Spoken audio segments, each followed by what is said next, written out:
Good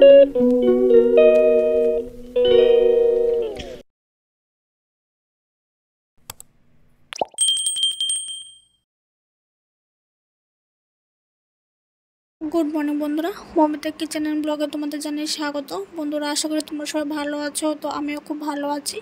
তো বড়দের প্রণাম আর ছোটদের অনেক অনেক ভালোবাসা জানিয়ে আজকের ভিডিওটা বন্ধুরা শুরু করছি। তো আজকে আবারও তোমাদের সামনে আমি নিয়ে এসেছি এটি কুকিং রেসিপি। তো সেটা হলো একদম ঘরোয়া পদ্ধতিতে ছানার ডালনা। তো এই ছানার ডালনাটা আমি কি করে বানালাম সেটা তোমাদের সামনে শেয়ার করছি।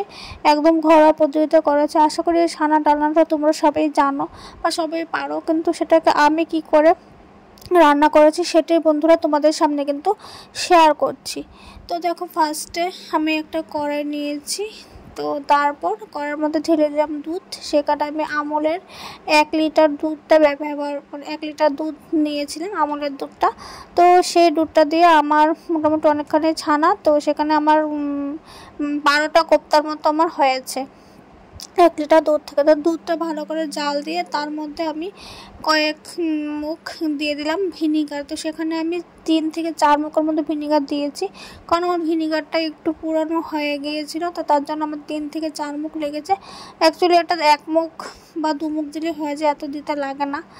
তো দেখো, তোমাদের সাথে কথা বলতে বলতে আমার ছানা একদম রেডি।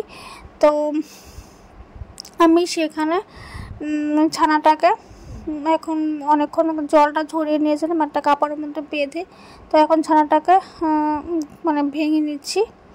তো এখন এটার মধ্যে আমি ব্যবহার করলাম লঙ্কা গুঁড়ো, লবণ, জিরে গুঁড়ো আর ধনে গুঁড়ো, হলুদ গুঁড়ো। তো এগুলি খুব ভালো করে মেখে আমি একটা কোপ্তার আকার দিয়ে নিয়েছি। তো সেখান থেকে আমার 12টা কোপ্তা হয়েছিল। হ্যাঁ,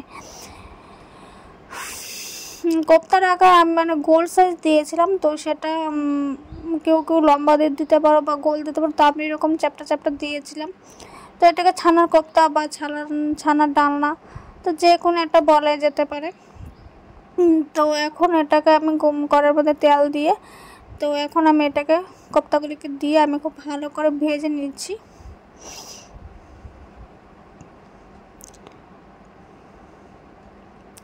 তো যেভাবে ফার্স্টগুলো ভেজেছিলাম প্রথম কোপ্তাগুলি, সেইভাবে সেকেন্ডগুলোও ভেজে নিচ্ছি।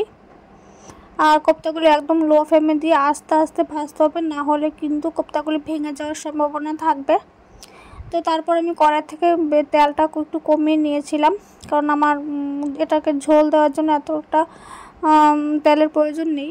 তো তারপর আমি সেখানে 5 ফোড়ন দিয়ে, তারপর আদা মরিচ বাটা, তারপর নুন হলুদ দিয়ে খুব ভালো করে মশলাটাকে কষিয়ে নেব। তো তারপর এখানে ব্যবহার করব জিরে গুঁড়ো আর ধনে গুঁড়ো। তো সেখানে একটু জিরে গুঁড়ো, ধনে গুঁড়ো আর নুন লঙ্কাটা একটু অল্প অল্প করে দেবো, কারণ আমার কিন্তু কোপ্তাগুলির মধ্যে সেই মশলাগুলি কিন্তু দেওয়া আছে।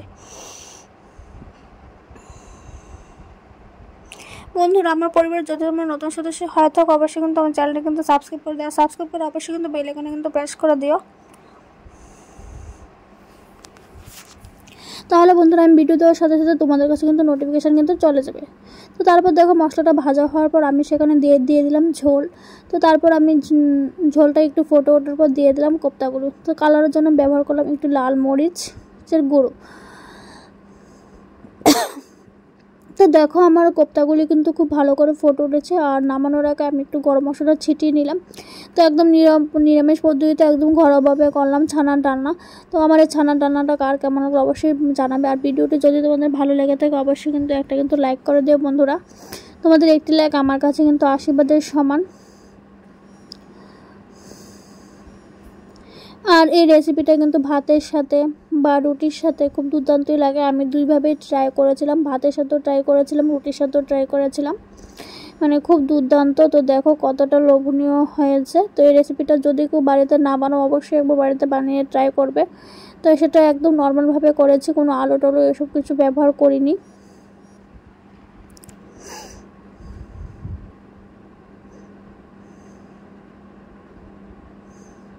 তো বন্ধুরা, আজকে মতো ভিডিওটা এখানে শেষ করে দিচ্ছি। ফিরে আসবো নতুন একটা দিন নতুন একটা ভিডিও নিয়ে।